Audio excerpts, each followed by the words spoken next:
the National Weather Service was talking about storm surge. We knew it was coming. Because we had never experienced it, we just couldn't imagine what that would be like. So after that was very difficult, the flooding that happened. But you figure, okay, we're through, like this is it. We're gonna and we went to work right away. I mean, the getting folks out to help clean garbage and pull stuff out of people's house. I mean, it started right away. We had services up already. Abby's team went out and they had mobile units already ready to go to help people who had pulled out drywall. We knew no cost for permits for these types of permits. Just go do it. What they had, they had plans for giving food out and all of this aid. It worked. It was wonderful. And then we had to shut it all down because Milton was coming. Right. And quick pivot and clean up from Helene. Yep. Within days. Yeah. And we couldn't get it all done. There was no physical way to move all that trash. And so you have people who are terrified that the high winds are going to move this debris, verifiably so. And folks donated for all the people who were out there helping them. We made sandwiches and things like that for lunch every day, and snacks and drinks and Gatorades and everything. And we were ferrying things back and forth. We went to the store for them. We went out to Home Depot and things so they didn't have to leave. They could keep doing what they were doing. And that was critical to me. But then Milton came. Yeah. And everybody lost power. We lost power for 8 days. We were the last grid to get it back. Wow. And we stayed with neighbors who had a whole house generator. So then we became the neighborhood stop. Right. Everybody came to live in air conditioning for a while, to have some coffee, to take a shower, just to be with their community. And that some level of comfort. Yeah. Yeah. Yeah. And that's what we were trying to do all over the city. Yeah. So you guys are high up in your area. I mean, Seminole Heights, you don't really have storm surge to deal with. No, we didn't deal with storm surge, but on the river they did. On the river they did. Yeah. So our friends who had 3 feet of water in their house. Yeah. Yeah, that's what happened. Yeah, South Tampa. So I'm in Ballast Point, kind of right off Bayshore. And oh my gosh, the older vintage homes that were built in the 60s and 70s, all those below floodplain homes, streets and streets and streets of empty houses, people just trying to put everything back together. And we left in between the storms, believe it or not. So I think Helene hit, call it like Friday, Saturday, something like that. We had a flight out on Monday. And then Milton came, I think, like the following week. So while we were gone, we had some friends that lived in our neighborhood. They got flooded out. We're fortunate enough, our neighborhood was built in 2001. So it's actually, they did fill dirt, right? Mm-hmm. So we did get water on the street, but none in our home. And so while we left, I talked to my wife about it. And I'm like, let's just let, our family friends live in our house. We're going to be gone anyway, whatever. Mm-hmm. So we gave up our house and our cars to them. And then the news came about Milton.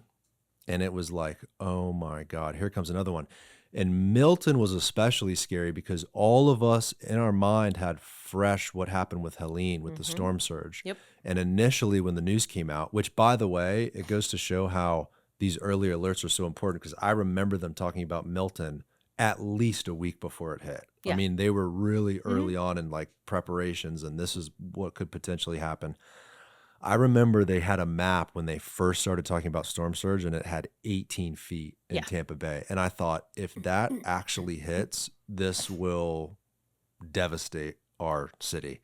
Yeah. I mean, this is going to cover South Tampa, Davis Islands. I mean, this is going to go up into Ybor. This is going to go up the river. Like, this is going to be horrible. Thank God it did shift. And I think Milton was mostly wind and rain. We didn't get a whole lot of storm surge. Again, we weren't here for it. Well, we would have it if it had gone, 30 miles north? Exactly. I mean, that's the thing. And we would have had all of it again. All of it again, yeah. All of it again plus. Right. Because obviously in Milton, we had a lot of flooding in places that we don't normally get flooding. That was the trick with Milton. That was kind of the weird thing that happened with Milton was the rainfall, that sustained rainfall filled up all these pockets in areas that aren't even really in a flood zone. Correct. Like Forest Hills flooded. Yeah. Like when has that ever flooded? I mean, if ever, right? I think, David, what did they say when we talked so after the storms, we did a couple episodes. We did one with Hillsborough County, emergency director of emergency, and then the public works director. And they were talking about how that storm had pushed the Hillsborough River up to like a 300-year high or something completely unprecedented. And so a lot of those neighborhoods out in the county, Forest Hills and North Tampa, Lewis all the time advocates for more protections, but they had no idea that was even possible. No. So And that plus storm surge would have been yeah, it was really brutal. But again, it was devastating. It was devastating for so many people. But the city of Tampa is the only city in the state of Florida that has provided any of its own money to help people who were hit. wow. We put over $5 million in. And what can that money be used for? Well, initially there was $3.2 million that we reallocated from our in housing funds. And those are very particular dollars from the state that you have to spend in a particular way. In this case, it was income restrictive and could basically only be used. We could use it for, some people paid mortgages from it. Some people, they paid, if you had something fixed, they would pay you back. I believe it's a maximum of $20,000. So it's not a ton, but it's something. Something, yeah. And then recently we found leftover money from the FY24 budget. It's the first time we've ever done that and asked for it.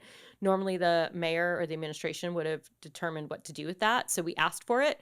There was about 25.2 million left over, something like that. And $14 million had to go right back into our hurricane storm funds because you got to replenish, prepare for next year. But we had 11.8 left over. So we put 1.8 toward helping people. Again, Lewis had wanted about $1 million, and I was like, why not just make it a nice even 5? 3.2 plus 1.8, nice even 5. And we had that 0.8 anyway. We put $3 million toward extra stormwater.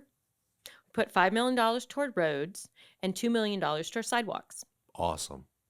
And I mean, that was what I presented something a little bit different to council as to what we should spend it on, because this was my request.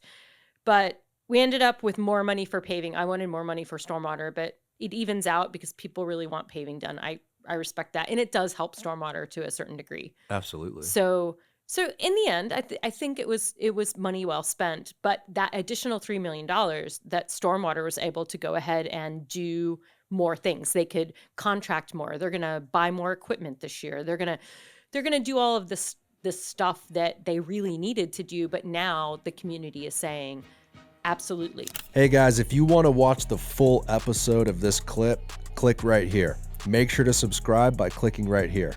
Thank you for watching.